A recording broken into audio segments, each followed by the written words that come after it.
What's going on, guys, and welcome to my review of Twisters, a standalone sequel to the 1996 film. Something I was a little hesitant about, but at the same time I was thrilled. And then I went back to hesitant and then back to thrilled. It was a coin toss, but I came around nonetheless. Thank you so much, as always, guys, for clicking here. I really do appreciate it. And before we get started, I apologize for the shirt. I know I wore this in the last video I did, but as soon as I got done with that last one, I had to dash out the door real quick, watch this movie, and then review it, so I didn't have time to change. So what you see is what you get. It's a deja vu day. So in this film, essentially focuses on Kate Cooper, a meteorologist and former storm chaser who teams up with her own friend and a YouTube internet sensation with the intent of stopping tornadoes dead set in their track. And I do mean that literally. So for those of you who've been watching, for those of you who've been following me, I'm a die-hard fan of that original 1996 film. It always held a special place right here. So when this first started getting announced and it was going to be a sequel to that original film, I was a little hesitant. My feelings were all over the place. It was mixed feelings all the way. At one point I was feeling hesitant, and then immediately started feeling thrilled, while at the same time being conflicted. It was a coin toss. And then I started finding out that it was a standalone sequel, that they're going to present it as a standalone sequel, which I had no idea what the hell that meant. Which is why, as the days came closer to this film's release, the more confused I got. I started thinking to myself, what the hell are y'all doing? And besides, are y'all even going to be able to top that original film? I mean, really? No Helen Hunt, no other characters from that first film. Yes, I understand Bill Paxton and Phyllis Seymour Hoffman is no longer with us, but still, you get no mention of that. The only thing that kind of connects this one to that original is the Oklahoma backdrop, and pretty much basically the same kind of footsteps that the characters from that first one made. So in a way, it was kind of perceived as a reboot, but not really, which is why it was so confusing. And almost had that feel, but you still had like little Easter eggs from that original that got put in there, which is okay, I guess. But it was a pretty decent follow-up, requel, prequel, sequel. I'm so confused. But did this triumph over that OG film, or did this get sucked into the abyss of shame? Starting off with the positives, I do gotta say, our three main leads, they're pretty decent. They're no Bill Paxton or Helen Hunt, that's for sure. Anthony Ramos, who pretty much kickstarts the film off right away by roping our main female lead back into the world of storm chasing after a bad tragedy happens to her. So he pretty much kicks off the film. He's not in it that much, but he did a pretty decent job. Anthony Ramos, who was actually in last year's Transformers Rise of the Beasts, I thought he did a really good job here. And you get Daisy Edgar-Jones as our main female lead. If you ask me, she's about the only real essence in terms of character that I thought felt closer to Helen Hunt. She's the one main aspect of this film I felt that came close to anything from that original film in terms of character. That sort of made that original film sort of seep into this one. Almost to the point to where I really wish they would have gone this route, but they didn't. This isn't really a spoiler. It's a standalone sequel, which is defining within itself. But I wish they would have made this girl like that character, Helen Hunt's character's daughter from that original film, and that would have made much more sense. But anyway, moving on. Just the essence that she brought to the character of this film is very reminiscent of Helen Hunt's character. And I did appreciate that, which is why I was kind of disappointed that the direction that they went with, but it is what it is. It's a standalone movie, it's its own film, so I need to take it with a grain of salt. But she did good for what she was given. She's a storm chaser, tragedy strikes, and some odd years pass, but the only difference is she doesn't stick with the storm chasing. The tragedy that happens sticks with her so badly and so poorly that she just goes to meteorology and she just wants nothing to do with Twisters until she gets caught upon on an old friend and she gets roped back in it, but not by choice. But again, you still feel that all-around Helen Hunt character, all-around Daisy Edgar-Jones in this film. I know that's not what they were going for, but I couldn't help but feel just a little bit of Hunt in her. And this is just me coming off from that first original film immediately after, so you can't blame me. But for a standalone character, I thought she did a really good job. I still thought that she brought her own little nice mixture into the pot while at the same time kind of keeping that original film alive within herself in terms of character traits and development. And she did a really good job. And you get Glen Powell, who's the internet sensation. He's a YouTuber, and he calls himself and his crew the Tornado Wranglers. And he plays this cocky, wisecracking, smartass type of character, douchery not included. And I thought he was a pretty uplifting and fun character to follow. Sort of in the vein of Philip Seymour Hoffman's character in the first one, but more wild. You know, Philip Seymour Hoffman was more laid back, but he was still like the class clown of that group. Here, with Glen Powell's character, he's more cartoonish.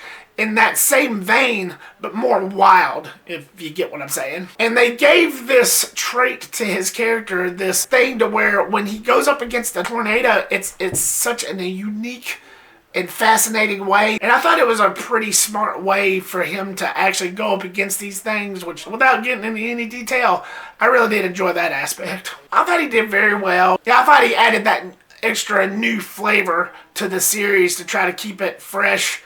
Especially if they decide to continue on with this. I hope that they add this character and that they continue on with that character further on down the line. I like how they kept the backdrop of the whole Oklahoma setting. Like I said, that was about the only real thing that connected this film to that original film, was the whole Oklahoma backdrop setting. And like with that first film, it was still smooth and slick, and it was shot very nice. Director Isaac Chung, I thought, did a really good job. This is the first movie I've ever seen of his. I thought he captured most, not all of it, but most of the magic that first film had. And I did see that seep in a little in Twisters. Because with the tone and action, he brought the thunder. Literally. Like with that original film, the action was spot on. The tornadoes was spectacular. Unlike with that original film, which was more sharp-edged, and you could see the tornadoes more clearly. And even though I said what I said about that one, about the realism about it all, in this, he adds more of a texture of like fogginess in terms of visual aspects. That foggy, rainy type aspect, which even added more to the realism of it all. And I really did appreciate that. You could hardly see the tornadoes, some of the tornadoes in some of those scenes because of all that fog and rain and all. But I think that's what added even more to the realism than what that first film did. That first film was more sharp. You could see like just about every twister in there. There was like hardly no fog around, which I never really thought about that. But again, after watching this film, it kind of makes sense that he would make that choice visually. Not that I'm saying that every twister in this film was like that. You could still see some of the twisters just as clear as ever, but a lot of them were just covered up by that rain and fog. And like I said, visually, it was pretty well done. The tornadoes was awesome, and they did this little explanation. They got into a little bit more of, I don't know if you could call it lore, but a little bit of a scientific explanation on how tornadoes are formed, and sort of like a really brief moment of dialogue, which I really did appreciate. And visually, as they were talking, it's like they were schooling us. And I really did like that. Unlike with that first film, they delved more deeper into the scientific things of how a funnel cloud forms. And I really did appreciate that. But yeah, very visually stunning, very visually captivating. Moving on to the mixed aspect, there was a part of the story that I really did enjoy. The Daisy Edgar-Jones character, our main female lead, has devised this plan, much like how the Storm Chasers in that original devised those little crystal balls into increasing warning times of these things. Well, in this film, Daisy Edgar-Jones' character devised this plan on how to stop tornadoes dead in their tracks. And it was done in such a way that was original and was fresh, and I really did enjoy that aspect. It almost gave a sort of a superhero take to it, especially for what this girl was planning and how she handled everything. And that's what worked for me in terms of originality and what the character's intentions were. I can get behind that 100%. But what did not work for me is by the time the third act rolled around It started feeling like it was getting into that day after tomorrow, moonfall, geostorm territory, to where it started feeling a little cheesy. It started feeling a little bit silly, and it started getting away from that realism that made the first one special in its own way. And it started landing into that sort of dumb fun action that those other films were so well known for. Yes, I understand that this is a completely different film. I understand that it was a standalone sequel with a new story and all the trimmings, but I just felt like this needed something similar to that, and it just wasn't as effective as I wanted it to be because of that. But hey, don't get me wrong, the action in this was bonkers. I actually enjoyed every second of that, but I just needed that little touch, just that glimmer of a touch, and this wouldn't have even been mentioned in this review. Just something in here to make me want to go, oh shit, something's about to go down. But the upside to this is it didn't go all out. It didn't go 110% into that ballpark that those other films were. It didn't quite land all the way into that cheesiness and campiness. But there was certain moments to where I started questioning, really, would that work? But I don't know, but it just seemed a little bit too far out there. But like I said, it didn't quite completely go into that ballpark of dumb fun, illogical action territory, but it came this close, this close.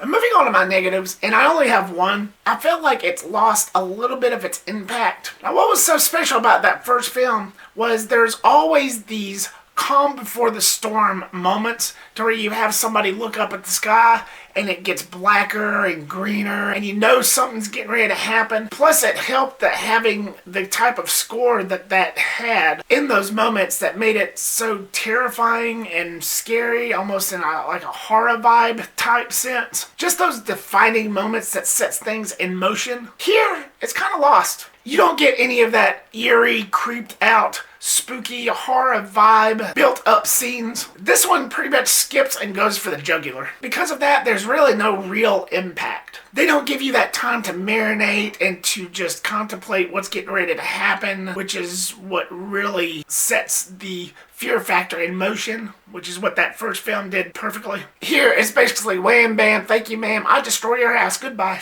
But on the upside, I did walk into this with zero expectations. I didn't think for a second that this one would triumph over that original film. Not for a second. Somewhere in the back of my mind, I somehow knew that this one wouldn't beat that first film. And because of that, I still enjoyed the film. Again, with the expectations. Funny thing.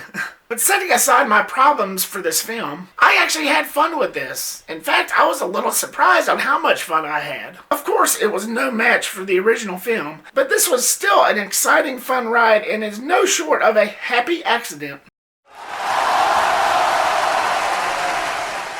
So Twisters, what was your thoughts on it? Have you seen it yet? Are you a fan of this film in particular? Are you somebody that enjoyed this? Are you somebody that thought that this was a little bit of an improvement? Did you get any excitement out of this whatsoever? Do you think this one reigned supreme? Or are you somebody that thought that this was crap? And are you someone that still sides with that original film? Or maybe you're somebody that does not care for either. Leave me your comment down below and give me your thoughts. Thank you so much, guys, for watching this. I really do appreciate it. Like, subscribe, comment, and share. Make sure to click that bell icon and set it to all so you don't miss a thing, and I will see you on the next one. Peace.